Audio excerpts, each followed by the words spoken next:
Am I ruining my friend's wedding by not wanting to wear the new puke-colored dress the bride specifically picked out for me, even though all of the other bridesmaids get to wear the beautiful emerald-colored one that was picked out over a year ago? A few months ago, my 32F, good friends, 33M, Riley, fiancé, 33F, Sam asked me to be a bridesmaid.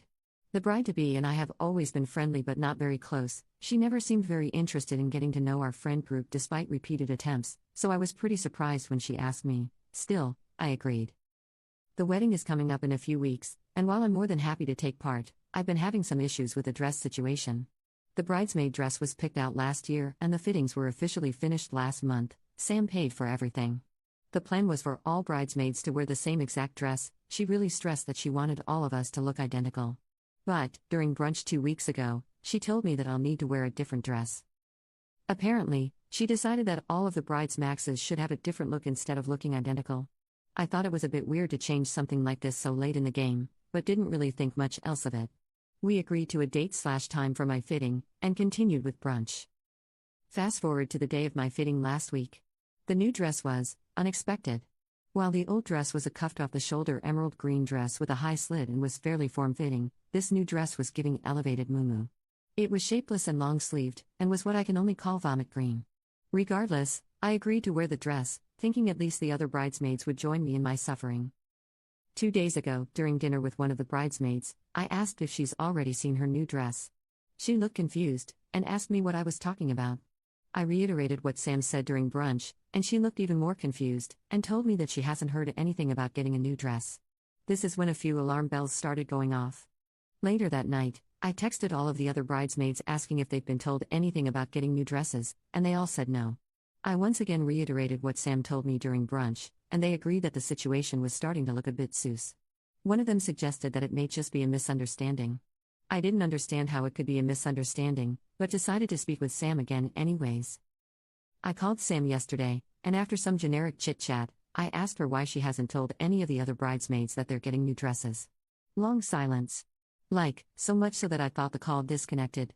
She then told me that she made a last-minute decision not to get everyone different dresses, but I'd still be wearing a different dress because she already bought it. She already bought the old dress too, so this reasoning made zero sense.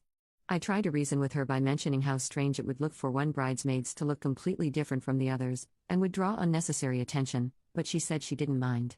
She then rushed to get off the phone, and basically hung up on me. Later that day, I texted her to tell her that I didn't feel comfortable wearing that dress, and I kind of felt like she's picking on me for some reason. Haven't received a response yet. Part of me feels like I'm being a bit dramatic, but another part of me feels like singling me out for no reason. I don't want to cause any drama or stress, but I also don't want to feel uncomfortable at the wedding. So, am I a jerk here? Commenter, she jelly girl. Do not participate in the wedding if she is going to be such an You should tell your friend because that is BS all around. Update 1. Didn't think I'd have an update so soon, but here we are. I spoke with Riley over the phone last night, and explained the entire dress situation. He seemed more disappointed than surprised, which caught me off guard, and was pissed on my behalf. He then told me what he believes is the reason behind Sam's newfound hostility towards me. Last month while he and Sam were having dinner with his family, his mother let it slip that Riley and I kinda went on a date a while ago. To be clear, we did not actually date. We went on a double date with a friend and a girl he was into because he was so nervous. I never even counted it as a real date because Riley and I were just there to make our friend more comfortable. There has never been anything even remotely romantic between us. Also, keep in mind that this happened almost 12 years ago. I had honestly completely forgotten about it. Riley said that he explained everything to Sam to drive home the fact that it wasn't a real date, but she was fixated on him not telling her about it until now. She said that if it was truly not a real date and if he really didn't have any feelings for me, then he would have already told her about it. Things were tense for a few days, but they later apologized to each other, him for not saying anything and her for overreacting, so he thought that the issue was resolved. That seems to not be the case. Anywho, Riley plans on speaking with her tonight, so we'll see what comes of that.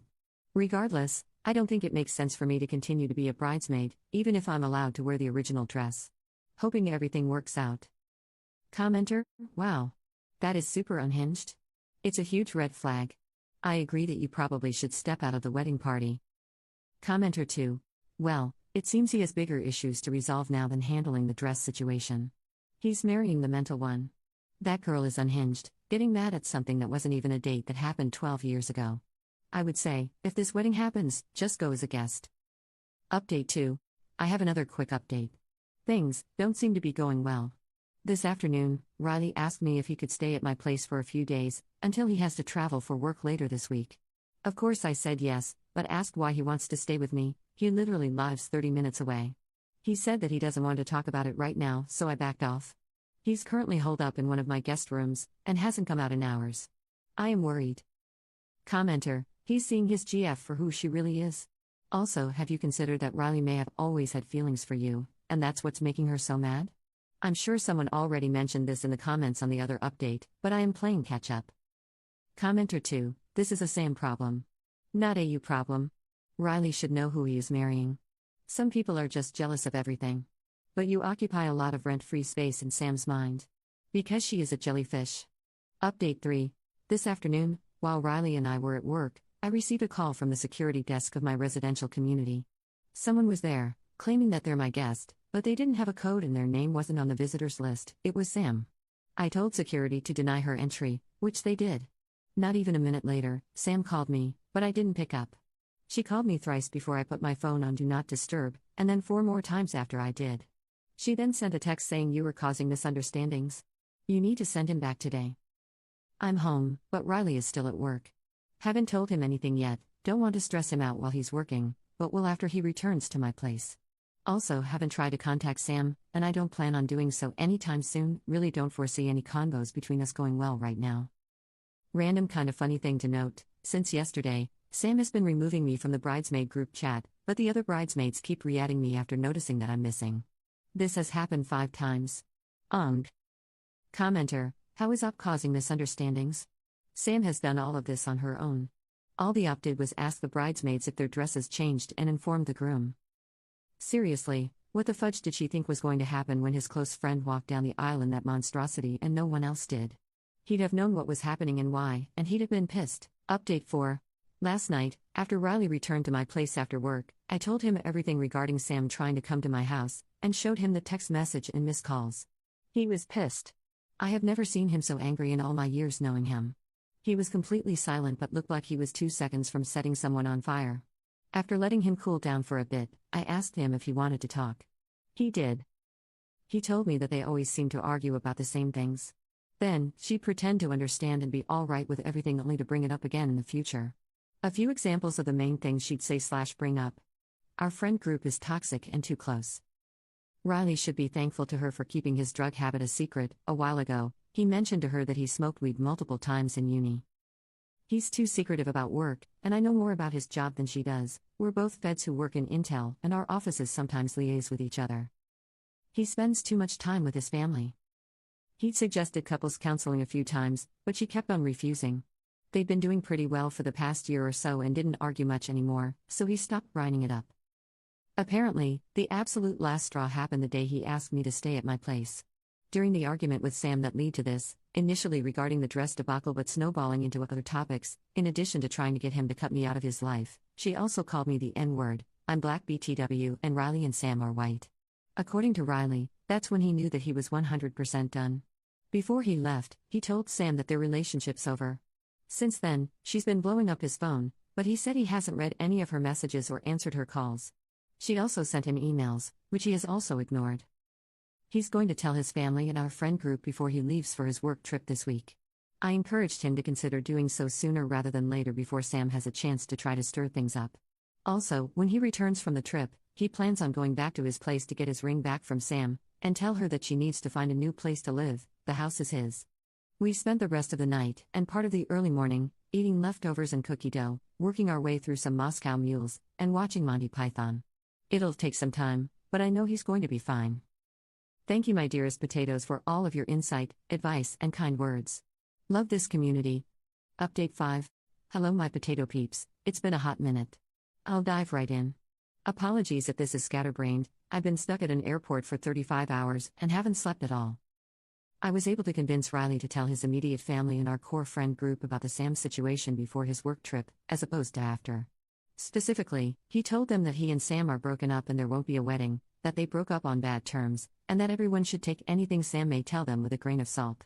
He wasn't ready to tell them absolutely everything, just the important bits. Everyone was shocked, except for Riley's mom. More on that later. I was also able to convince Riley to not let Sam stay in his home while he was on his work trip. Before he left, took the ring back, had her pack enough items to last her for the duration of his trip, and told her she could get the rest of her things after the trip. His mother was there with him when he told this to Sam just in case it went down, but Sam took it surprisingly, suspiciously, well. No one really trusted her calm reaction, so Riley had all of the locks changed before his trip. Not even 12 hours after Riley left, Sam started blowing up my email. I blocked her number, which I guess she realized. Within the span of 24 hours, she sent me exactly 33 emails. Most were about me being evil, a cunt, a slut, low class, and a homewrecker. Some included pics of me and Riley, with varying captions like "should have known you wanted him all along," "I can tell you've always wanted to screw him," etc., and a few of them were just her begging me to let her have Riley back. Felt like I was getting whiplash. I didn't block her because honestly I was curious about how much Should would incriminate herself. She ended up sending me a total of about 60 emails. Fast forward to a few days before Riley returned from his trip. I was having lunch with his mom, and the topic of Sam came up. Potatoes, remember when I said that Riley's mother wasn't surprised when he told her about the Sam situation? That's because she wasn't. Apparently, she's always felt that something was kinda amiss with Sam, but she never really had anything concrete to tell anyone about and didn't want to seem dramatic, especially because Riley is aware that his mom and Sam never really clicked. Few things she brought up. On multiple occasions, she noticed Sam giving me dirty looks for seemingly no reason. Sam would sometimes try to change the subject when I was mentioned, and has jokingly mentioned that she hopes I start dating someone soon so she could spend more time with Riley. Sam has made some offhand comments that maybe weren't explicitly racist, but rubbed people the wrong way. For example, she mentioned not wanting to get food poisoning from eating at ethnic restaurants. At this point, I was wondering how I never noticed anything. The next day, as I was leaving work, one of the security guards on the base told me that he turned away a car that morning that was trying to get on base because the driver had none of the required credentials, and refused to go to the visitor center. The driver asked for me by name, and refused to move until she was threatened with detainment. It was Sam. At this point, I was done. I spoke with my security POC that same day, and reported her. A report was filed, and I took that report to Sam's work, and gave it to HR. The following day, I got another angry email from Sam telling me that, because of me, her upcoming promotion had been put on hold. I slept extra peacefully that night. Fast forward to the day Riley returned, the first thing he said as soon as he walked through the door was that he may need a lawyer soon. He told me that a friend of Sam had informed him that Sam is trying to figure out how to file a marriage certificate without Riley knowing. Apparently, she thought she could just forge Riley's signature as well as the officiant's signature, and then file it at the circuit court. I'm pretty sure that's not even possible. What the actual fudge? After that, a few things happened in rapid succession. Riley retained a lawyer, who sent a letter to Sam informing her that what she tried to do was illegal, and legal action would be taken against her if she tried to file the marriage certificate. Sam refused to retrieve the rest of her things until Riley threatened to give everything away. She eventually took all of her stuff, as well as some things that weren't hers, mostly some random framed pictures. Riley has since got them back. Our entire friend group and Riley's family have blocked Sam on everything. I showed Riley the email Sam sent and told him about how she showed up at my job, and he tried to convince me to at least consider getting a restraining order if possible. I haven't tried yet, but I'm holding on to the emails just in case. Sam got a DWI and spent a night in jail. Sam got fired from her job. As of last week, things have been pretty calm. No one has heard from Sam lately, which we're all quite happy about, but we're still keeping our eyes peeled just in case. Riley is still having a hard time, but he's getting better. He's eating pretty normally now, and has resumed participating in group hangs with our main friend group.